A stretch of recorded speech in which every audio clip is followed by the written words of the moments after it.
Et que Dieu vous bénisse richement et merci beaucoup pour ce matinée.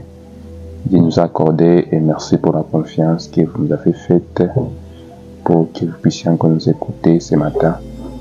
Et vraiment que vous soyez bénis. Et avant que nous puissions continuer, on va prier un peu. Et tout puissant, nous sommes devant toi ce matin. Nous disons merci pour ces merveilleux temps qu'il nous a donné, Seigneur, pour ta parole de Tout-Puissant. Nous disons merci pour cette grâce, car il y a ceux qui sont morts, il y a ceux qui sont réveillés, ils ne sont pas bien, mais nous, par ta grâce, nous sommes réveillés, Seigneur, pour t'écouter et pour te croire et pour te suivre. C'est pourquoi, Dieu Tout-Puissant, fais-nous grâce de suivre ce matin, de suivre ta volonté, Seigneur Jésus, car tu as promis que réellement, tu pourras nous enseigner à travers ton esprit. C'est pourquoi, divin Père, allez-moi du chemin et que vous puissiez bénir vos enfants, Seigneur Jésus. Et par suite de cela, je demande pardon pour tous nos péchés, pour toutes nos inqualités que nous avons commises, Seigneur. Demande par ton sang qu'il puisse nous laver. Pendant que nous écoutons ta parole, Seigneur, fais que cette histoire ici puisse nous bénir et répond à toute prière d'un croyant qui pourra croire cette parole, qui pourra croire que réellement tu nous as envoyés, que le signe des marques qui puisse opérer dans sa vie. Je sais qu'elle va le faire, Seigneur Jésus. J'ai prié dans le Seigneur Jésus-Christ. Amen. Dieu vous bénisse encore. Nous vous remercions pour ce matin que Dieu nous a donné. On va encore continuer à écouter notre thème était Histoire de ma vie. Et montrer comment est-ce que Dieu a permis à ce qu'il puisse envoyer Frère Branham pour nous raconter, pour nous interpréter la parole de Dieu. Vous savez comment est-ce que Branham est né? C'était avec un objectif, et puis c'était pour nous amener un message précis. C'est pourquoi Dieu l'a gardé. Il avait dit: ne bois pas, ne fume pas. Quand tu seras grand, il va te dire. Il a dit: ne bois pas, ne fume pas, ne suis pas ton corps d'aucune manière. Quand tu seras là, il va te dire. Et ici, on est arrivé à un point où on voyait la conversion de Frère Branham et son appel. Parce que Dieu l'a appelé maintenant à prêcher la parole de Dieu. Et si on va parler aujourd'hui d'un point qui est inclus dans ce sujet-là. Et ça va parler du départ pour l'Ouest. C'était en 1927. On va voir quelque chose ici. Et à l'âge de 19 ans, il décida de partir à l'Ouest en fait de travail pour un ranch. Un matin, septembre 1919, il informa sa mère qu'il partait camper à Tiner Mill, localité située à environ de 14 000 au nord de Jeffersonville.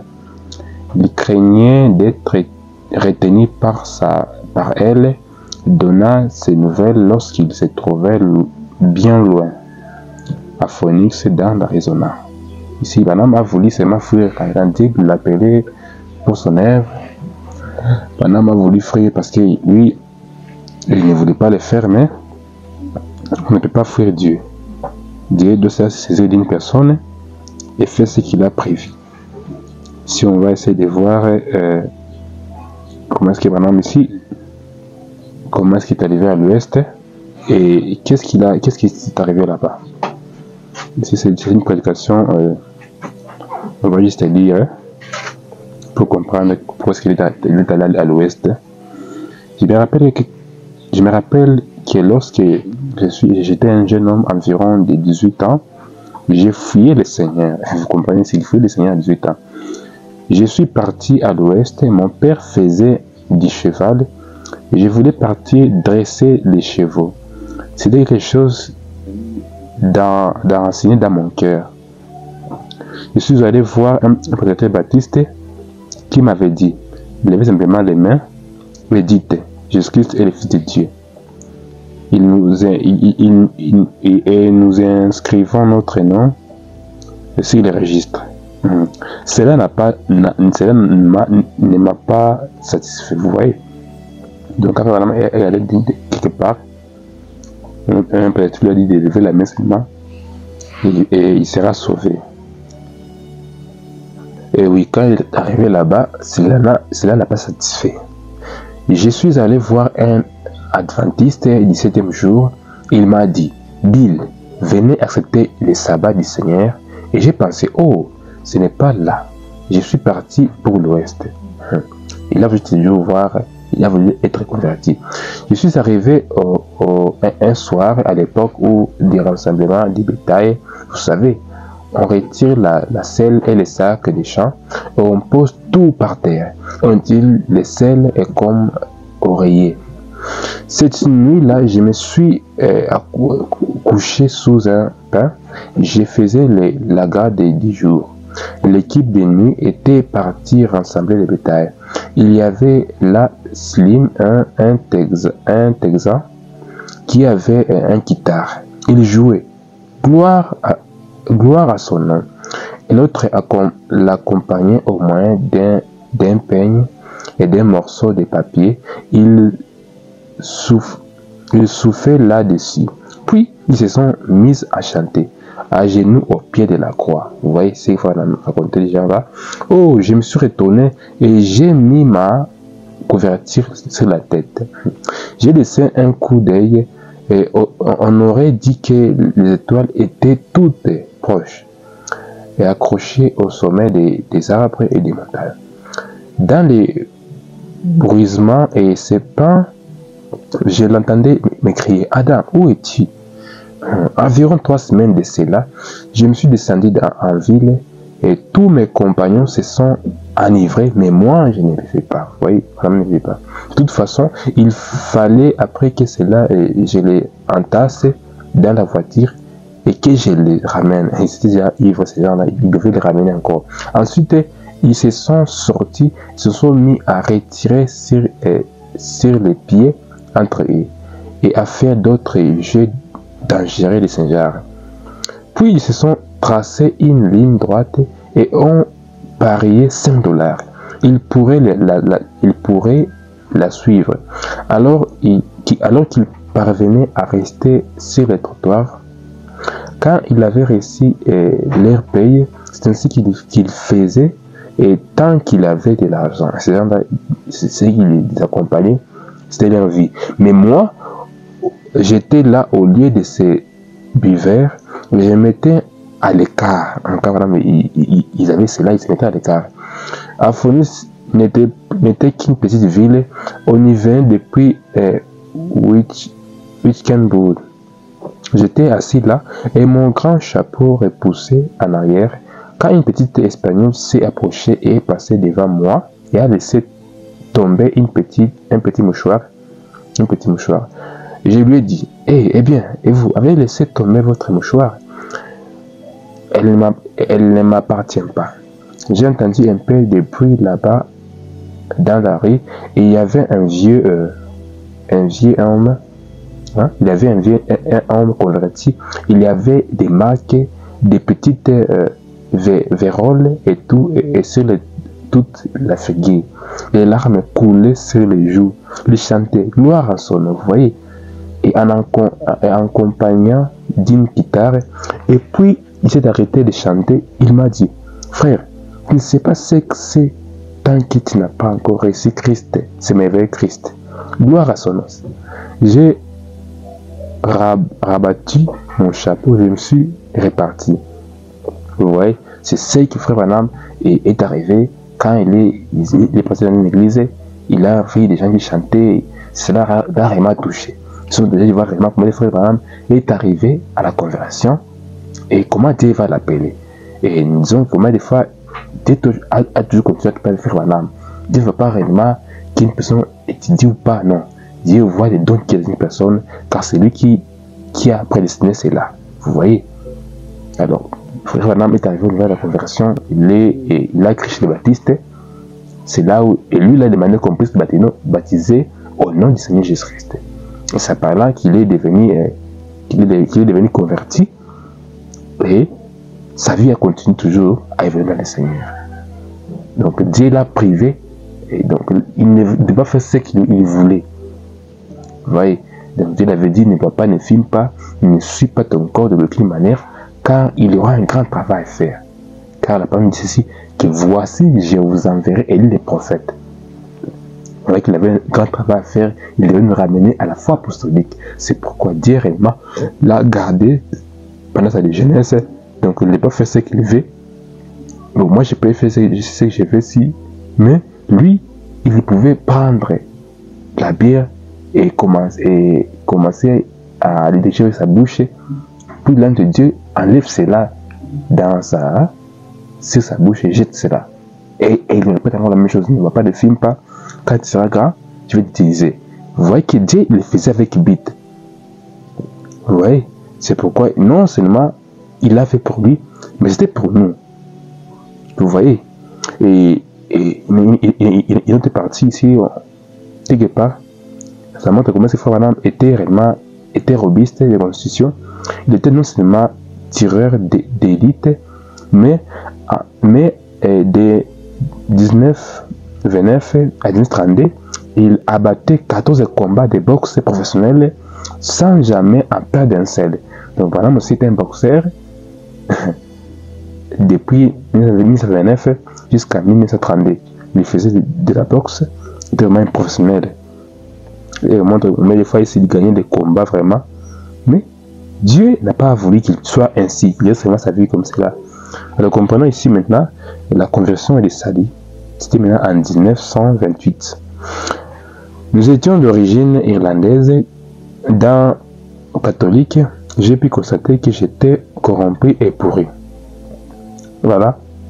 C'était corrompu et pourri, pardon. Alors je suis allé dans une certaine église dénominationnelle de cette ville. Il disait, nous sommes les chemins, la vie et la vérité. Nous avons tout cela. Je suis allé en voir une autre à New Albany. Oh, ces gens-là ne savaient pas de quoi ils parlaient. Et les catholiques disaient, ils sont tous en erreur. J'avais joué autrefois avec un petit garçon italien, allemand. Je lui avais demandé, à quelle église vas-tu? Je vais aller à l'église. Vous voyez, parce que madame aussi, elle est les catholiques, mais quand il s'est rencontré une personne qui allait vers quelque part, il a voulu le suivre. Je suis allé là, j'ai vu qu'elle disait être le chemin. Je suis allé ensuite chez un frère d'Al, l'église baptiste. Ils m'ont dit, c'est ici le chemin. Je me suis dit, oh mon Dieu, je suis tout embrigé. Je ne sais plus quoi faire, mais je vais être dans les vrais chemins. C'est ça les souhaits de Frère Branham. Je ne savais pas ce que je devrais faire, ni comment me repentir. J'ai écrit une lettre et je me suis dit, je vis dans les bois, et je lui ai donc écrit en ces mots. Messieurs, comme je chasse des écriers par ici, je sais que vous passez par ces chemins, et je sais que vous passerez par ici. J'ai besoin de vous. J'aimerais vous dire quelque chose. Il avait écrit une lettre à Dieu. Et puis, je me suis allé dans la remise et je me suis mis à genoux. Et je me suis dit, j'ai vu une image où les gens mettaient leurs mains ainsi, et ainsi agenouillés. J'ai pensé, qu'est-ce que je vais faire? J'ai assurément une façon de faire, mais je ne connais pas. J'ai dit, cher monsieur, j'aimerais que vous puissiez venir me parler juste un instant. Je voulais vous dire combien je suis mauvais. Il n'y a jamais eu de réponse trop rapide. Donc là, vous avez écrit lettre à Dieu, mais il n'a pas eu de réponse. J'ai pensé, j'aurais peut-être dû mettre mes mains comme cela. Alors j'ai recommencé. Monsieur, je ne sais pas très bien comment m'y prendre pour faire cela. Voulez-vous m'aider?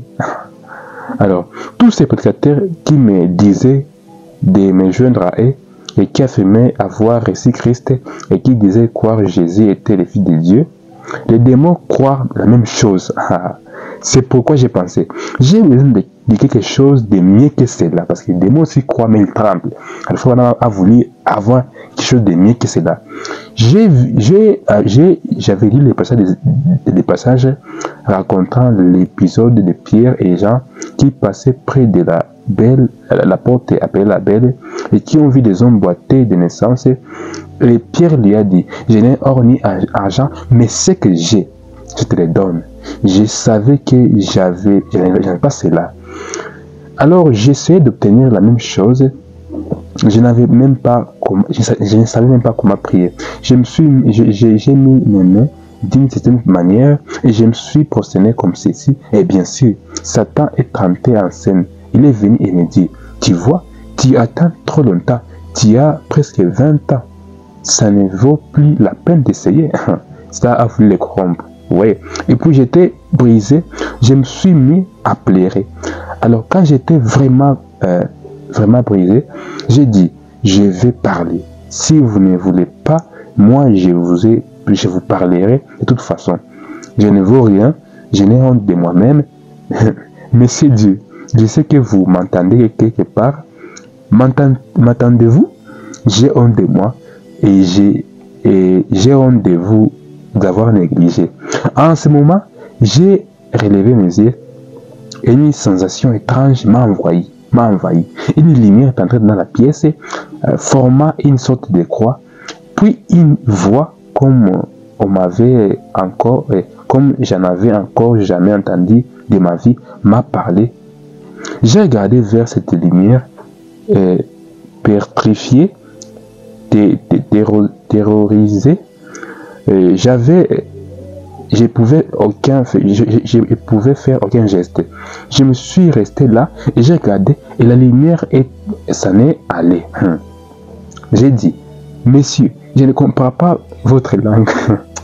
Si vous ne pouvez pas me parler dans la mienne, je ne comprends pas de ce que vous me dites. Si vous m'avez pardonné, je sais que je dois me considérer comme étant dans cette croix là-bas et que mes péchés se trouvaient là. Si vous me pardonnez, alors venez tout simplement et parlez-moi dans vos propres langues. Et donc, vraiment, vous dites que Dieu puisse le parler dans ses propres langues. Quand il prie. Alors, je comprends, même si vous ne pouvez pas parler ma langue, faites-la moi revenir encore une fois. Et elle est revenue, j'ai trouvé l'âme absolue. Voilà, que Dieu lui a parlé. Alors, comment c'est vrai, a été converti. Cela fit comme si on m'avait ôté de mes épaules un poids de 40 tonnes. C'était comme si je pouvais toucher la terre. Il y avait derrière moi une voie de chemin de fer. Je me suis mis à courir et à sauter comme un fou sur une voie. Et je ne savais pas comment mes sentiments. Si j'avais pu pousser des cris allégresse, j'ai crié, et bien sûr, et à ma manière. Vous les comprenez? Je suis entré en contact avec lui et pas d'une dénomination. Donc, Frère Branham est entré en contact avec Dieu, pas une dénomination. C'est pourquoi Dieu, on a vu comment Frère Branham a écrit une lettre à Dieu, il a voulu que Dieu puisse les parler. Et Dieu l'a fait. Parce que Dieu ne peut pas rester dans une personne. Si vraiment tu veux voir Dieu, Dieu se fera contre vous. C'est pourquoi Frère Branham, quand il a écrit une lettre, il a prié, il a senti une sensation étrange. La lumière est là, est venue vers lui, et il a senti réellement qu'il était vraiment pardonné. Alors, Frère Branham a eu la conversion. Voilà comment Frère Branham a été converti. Et cela doit arriver à tout chacun. Vous voyez? Donc Dieu l'a fait avec un but. C'est pourquoi on ne doit pas suivre une personne seulement pour le suivre, mais on doit le suivre avec objectif. Donc Frère Branham, c'est un homme que Dieu a envoyé pour nous, et c'est un prophète que Dieu nous a envoyé. C'était avec un objectif. C'était pas par hasard, mais Dieu l'a fait avec un objectif précis. C'est pourquoi ce qu'il te faut, toi, qui écoute cette parole ici, c'est de recevoir celui que Dieu a envoyé, et vous serez bénis. Que Dieu bénisse richement.